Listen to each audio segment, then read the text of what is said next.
Hello and welcome. In this episode, we will be taking a look into the lexicology of the word fauna, discussing its connections with a mysterious goddess and the Swedish naturalist that gave it new meaning in the field of science. We know the word fauna as a blanket term used to describe, in general, all of the animals of a particular country, region, or time period. People often think of it in conjunction with its plant-based counterpart, flora, but there is also a third category known as funga to describe fungi. Together, the three categories make up a collective biota, which is a word used to describe all life forms in a given place or time. But what is the word fauna derived from, and how did it come to refer to animals? In ancient Roman mythology, Fauna was a goddess, the counterpart to the god of forest, plains, and fields, Faunus. In different interpretations, the two are either father and daughter, brother and sister, husband and wife, or some combination thereof, which was incredibly common in the mythos surrounding a lot of ancient pantheons. The figure of Fauna is typically enveloped into the lore of her husband, so there is not much information to be found specifically about her, but we can learn more about her by looking into Faunus. Over time, the horn god Faunus was considered by many to be the Roman equivalent to the Greek god Pan, himself also a pastoral god, and by extension, fauna also embodies some of the same characteristics. He was traditionally worshipped throughout the Roman countryside, thought to bestow fruitfulness to the fields and flocks on which his worshippers relied. However, he later became thought of as more of a woodland deity. It was said that the sounds of the forest were regarded as Faunus's own voice.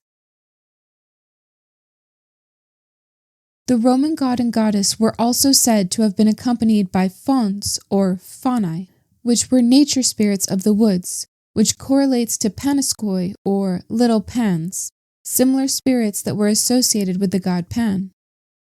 These fauni are commonly depicted as being half goat, half man, much like how we would picture satyrs today, an appearance which was ultimately derived from the infamous Greek god. Faunus was honored annually during two Finalia festivals, the first taking place on the Ides of February, known as Lupercalia, and the second being a smaller celebration which involved general merriment and peasants presenting a rustic version of a tithe to the god, which took place in early December. Lupercalia involved a sacrifice and subsequent feast of goats, after which the skins of the sacrificed animals were donned by otherwise naked priests and sliced into strips to be used to whip women, as it was believed that a blow from the skin strip would grant them fertility. Of this ritual, the Roman poet Ovid was noted to have said, "Neither potent herbs, nor prayers, nor magic spells shall make of thee a mother. Submit with patience to the blows dealt by a fruitful hand." As a side note, Lupercalia is considered to be synonymous with the term februa, another name for these or similar rites of purification. This, of course, is where the month of February derives its name from, but that is a rather large topic that warrants its own episode. Additionally, some historians propose a link between the festival of Lupercalia and Valentine's Day, the suggestion being that the original festival was covered up by Pope Gelasius I in an effort to put an end to the pagan rite. However, there are some curious parallels between Lupercalia and our modern Valentine's Day celebrations. For example, Lupercalia, in addition to being a purification rite, also happened to be a fertility festival, where people engaged in fertility festival type nonsense. There is also a connection via the color red, which for Valentine's Day signifies love, but for Lupercalia, it was used to represent the blood of the sacrificed. Fauna and Faunus were known as prophetic deities, meaning that they could divine the future. They were said to have given their predictions in sacred groves, one in the holy woods of Tiber, another by the well in nearby Albunia, and a third on the Aventine Hill near Rome.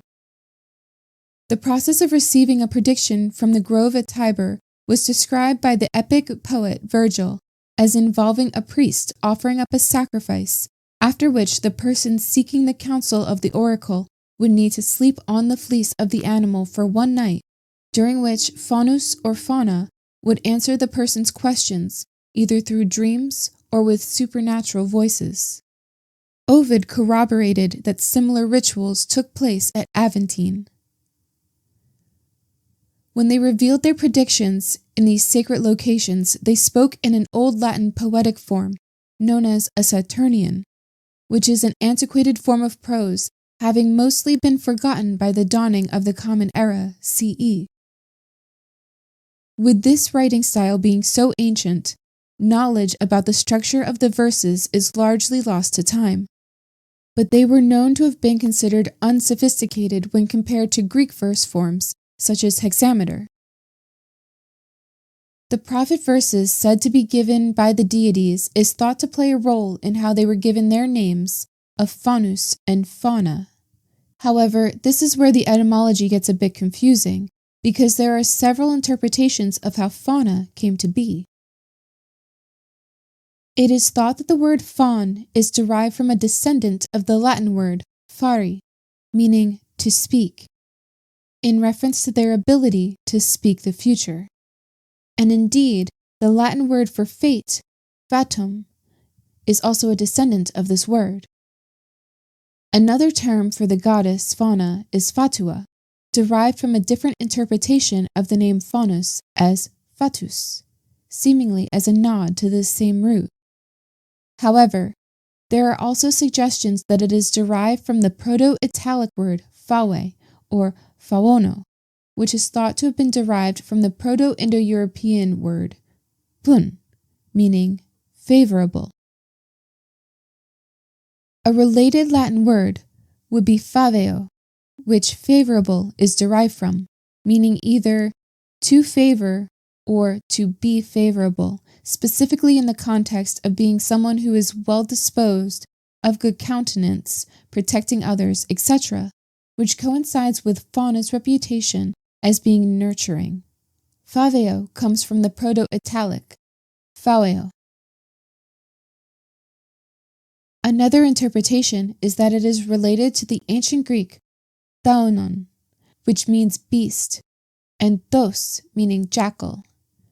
This probably came into play due to Faunus and Fauna being half goat, but could also be due to Faunus's association with wolves. Although most of Fauna's lore is tied closely to her male counterpart, she, on her own, has also been identified with a mysterious deity known as the Bona Dea, or Good Goddess, who is an ancient Roman goddess associated with the fertility as well as the chastity of Roman women. The deity was said to have had a temple on the slope of Aventine, where a number of tame serpents lived, and men were forbidden to enter. The mystery surrounding this goddess is due to the fact that men were barred from her temples, as well as celebrations involving her. Because the male authors of the time only held very limited knowledge of the goddess and her rites, there was much speculation about her true identity, and she had been associated with a handful of female deities, such as Ceres, Terra, and Ops. But the goddess she was most commonly referred to as was Fauna. The cults dedicated to the Bona Dea were known to gather to perform certain rites. One such event happened annually on May 1st at the Temple of Aventine, and another being held at the home of a senior Roman magistrate, although this only took place twice due to it being infiltrated by a politician known as Publius Clodius Pulcher, who was dressed as a woman and intruded on the festival in order to try to seduce Julius Caesar's wife Pompeia. It is unknown whether or not this attempt was successful, but it resulted in the couple's divorce because it put her under suspicion of infidelity. And for this desecration of a holy festival, Claudius was sentenced to death. This intrusion and the preceding trial did result in certain details about the ritual gathering coming to light. The rites of this festival, as we know them, involve ritually cleansing the space of all traces of men, including removing portraits and even male animals. And the hall was decorated with all manner of plants, with the notable exception of myrtle, which was forbidden. Vestal virgins brought the Bona Dea's image, likely a statue or a portrait, from the temple and sat it on a couch in the banquet hall as the guest of honor, where it was presented a meal of entrails and wine. The festival only allowed female guests, and men were completely barred from partaking in the event. Even the banquet staff and musicians were all women. With such care being taken to prevent men from participating in the sacred festival, the intrusion of the above-mentioned Claudius was considered so scandalous that the event was cancelled indefinitely, and, as far as we know, was never held again. And indeed, the scandal resulted in the undermining of the Vestals, the festival, and the goddess herself. Even though the true name of the Bona Dea is a mystery that will likely never be solved, there is an interesting connection between her and Fauna, which alludes to them potentially being one and the same. Since Fauna's lore is largely enveloped into Faunus's, with most narratives giving her identical qualities and roles to the latter, there are not many stories that we have that explain her history or origin. But one story does exist that may provide a little bit of insight about how she came to be the pastoral goddess. The Roman historian Plutarch wrote an account of her myth where she, as a mortal, gets drunk on wine which has been forbidden to her. When Faunus finds out what she had done, he batters her with branches of myrtle, and in some versions of this tale, she is even beaten to death by Faunus, who later, out of regret for his deeds, deifies her, giving her immortality. In yet another version of the same tale, Faunus, despite being explicitly identified as her father, falls in love with her, and beats her with the myrtle branches when she does not yield to him, even after he fed her wine. Undeterred by her refusal, it is said that he transformed himself into a snake, and, under this guise, he was able to take certain liberties.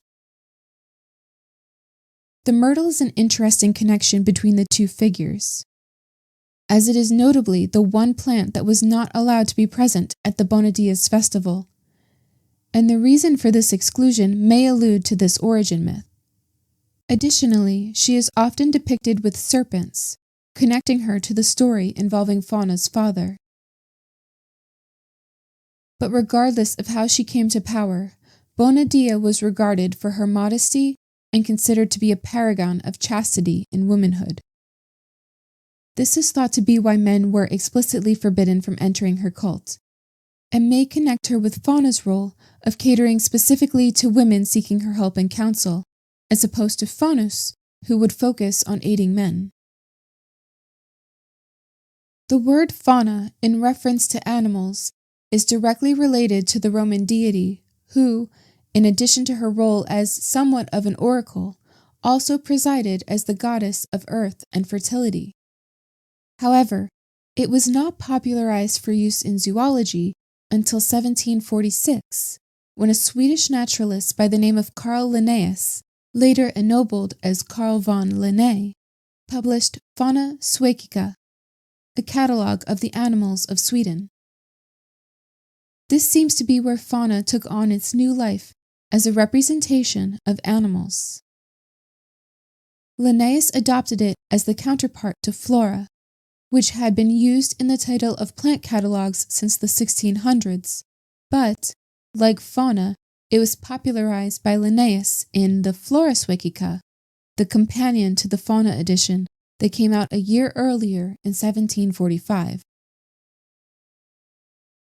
An interesting side note about the etymology of Carl Linnaeus' surname is that it is from the Latinate name for the linden tree, or lind in Swedish. There was a large linden tree on the Linnaeus family property, and his father, like Carl, was quite fond of botany. So, inspired by the tree, he chose it as the family name. This adoption happened when his father was admitted to the hospital and needed to provide a permanent surname. Up until that point, they had been using the patronymic naming system of their ancestors. This naming system requires a surname to be derived from the given name of either the father or the grandfather. Had they not adopted the name, Carl Linnaeus would have been Carl Nilsson after his father, Nils. But I'm getting off topic, so I'm going to end this video here. Thank you so much for listening all the way through if you did. Please leave a like if you would like to hear more episodes. Also, feel free to leave a comment if there are any other words you would like to see covered in the future.